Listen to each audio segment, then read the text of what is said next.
ख़बर शामिल कयो त कंदरकोट खां बी सेक्शन थाणे जे हद चिमनी शाख भरिसां बालकानी बिरादरी जे ॿिनि धिरुनि में मामूली ॻाल्हि तां झगड़ो थी पियो आहे। 9 ॼणा ज़ख़्मी थी पिया आहिनि। इन तफ़सील लाइ असां सां टेलीफोन लाइन ते मौजूदु आहे के न्यूज़ जो रिपोर्टर नज़ीर मीराणी।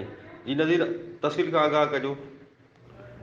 जी अब्दुल लतीफ़, अॼु कंदरकोट बी सेक्शन थाणे हद चिमनी शाख भरिसां बालकानी बिरादरी जे ॿिनि धिरुनि में मामूली ॻाल्हि तां झगड़ो थी पियो। ॿिन्हिनि धिरुनि जे माण्हुनि हिक ॿिए मथां लठियुनि जो आज़ादाना इस्तेमालु कयो। लठियूं लॻण ज़रिए ॿिन्हिनि धिरुनि जा 9 माण्हू ज़ख़्मी थी पिया।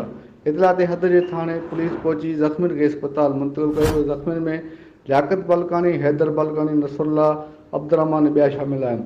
अस्पताल इंतज़ामिया मूजिबि ज़ख़्मियुनि मां 3 ॼणनि जी हालत नाज़ुक ॿुधाई वञे पई, जॾहिं त वाक़े जो केस अञा ताईं दाख़िल न थी सघियो आहे। जी लतीफ़।